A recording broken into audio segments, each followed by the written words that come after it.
सह प्रायोजक Bharat Masala taste of new India.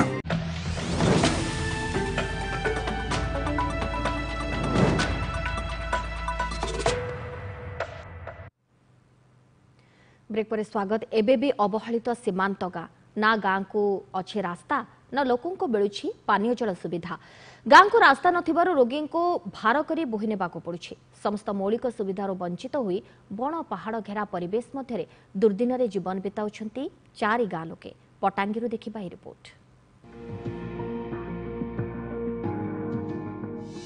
संपूर्ण अवहेलित सीमांत गाँ गाँ को पहुंची पारेनी मौलिक सुविधा सुजोग। आमे कहूछु कोरापुट जिला पटांगी ब्लॉक तल गोलूर पंचायतर जामुगुड़ा पानबाड़ी सिड़ीगुड़े सह एम्फेलपाड़ू गाँ कथा। गाँ मानकरे रहुछंती प्राय 100 परिवार। हेले गाँ को ना अच्छी रास्ता ना लोकों को पाई अच्छी पीवा पानी सुविधा। आवास योजना रे घर खंडे हेउ कि शिक्षा उत्तम स्वास्थ्य सेवा एठाकार लोकों को पाई सात सपन पालटिछि। समस्त सुविधा सुजोगरु वंचित हुई जंगल पहाड़ घेरा परिवेश मध्यरे भाग्य को आदरी बंची रहिछंती चारि खंड गाँ लोके। एठाकार लोकों को सरकारी योजना रे केवल राशन कार्ड जोगे चाउल मिलुछि, जेउथि पाई सेमाने प्रति मासरे 3टी पहाड़ अतिक्रम करी चाली चाली प्रायतः 10 रु 12 किलोमीटर जाई चाउल आनी निजर भोक मेंटाउछंती।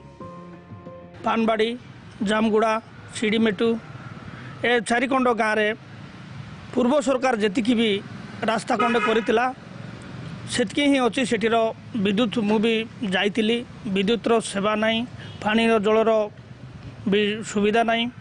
जेहेतु वर्तमान सरकार सेठी दृष्टि देवार आवश्यकता अच्छी से गाँ मानकरे आज पंच रही जाइछि। ए चारिटा गाँव होचंती हमर पहाड़ भितर होचंती 7 किलोमीटर चली चली के जीवाटा रास्ता बहुत कष्ट। हेले को हमर वार्ड मेंबर कहली हमर संति खोची हमर सरपंच भी सब पंचायत रे कहैछि। तापर हमर पटांगी ब्लॉक रे जाय भी कहैतिली सेते बेले भी आउ कु सरकार मानु नांती सर।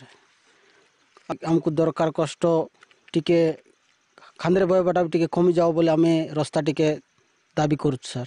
सरकार देखते बोली से दाबी करुँच माटी जगार माटी गोर करी तारपल डाबे होकर रोचे से गोर जंतु रहा पर रोचे वर्षा हेले भिजी जाऊँगी शीत हेले ठंडा पूरा से सरकार देखते बोली दाबी करुँच। आज्ञा जामुगुड़ा गाँ को जीवाकू जमारू रास्ता नथिबारु रोगी को 7 किलोमीटर जाए भारे बोही नेबाको पड़ुछि।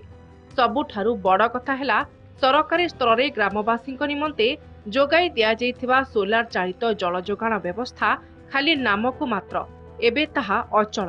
अन्य पक्षरे उक्त गाँ को लागि रहिथिबा पानबाड़ी गाँ रे शिक्षा निमंते विद्यालय व्यवस्था रहिछि, किंतु विद्यालयटी अस्थायी भावे टीणरे करा जाइथिबा बेले शिक्षादान संपूर्ण भावे ठप होई पड़िछि। पिला अछंती किंतु शिक्षक आसुनथिबा नै अभियोग करिसंती ग्रामवासी। ए संपर्क में प्रशासनिक अधिकारी माने कोनोसी संतोषजनक उत्तर देई पारु नाहंती। अन्यपटे लोकों समस्या रही समाधान कराजिबो बोली कहिसंती गोष्ठी उन्नयन अधिकारी। जो कि एटा होची देखंता आज्ञा सीमांत अंचल जहाँ आंध्रा ओडिशार जो बॉर्डर रही ए 4टा गाँ से ये 4टा गाँ लोक जेतिकी मौलिक सुविधार वंचित अछंती। जहाँकि एटा रास्ता घाट हो कि पानीर समस्या हो ये सबुतिर तांके वंचित अछंती। जिला प्रशासन को जणे कि आगो को जेंती एटा हेई पारिबो चेष्टा करिवे। एबे जो सरकार प्रधानमंत्री आवास योजना जो सर्वे चली से अंतर्भुक्त करके आम क्लस्टर हाउस देकी को सेटल करिवार योजना करूछु। तेणु ये जो समस्याटा सेमानकर अच्छी सेटा को आम खूब शीघ्र लाघव करिबो बोली आम चेष्टा करूछु। निश्चय ए संपर्क में मो विभागीय अधिकारी बीओ आ डीओ दृष्टि आकर्षण करिवे। उपांतरे थिबा लोकमानक भाग्य केबे परिवर्तन होउछि ता उपरे समस्तक नजर रहिछि।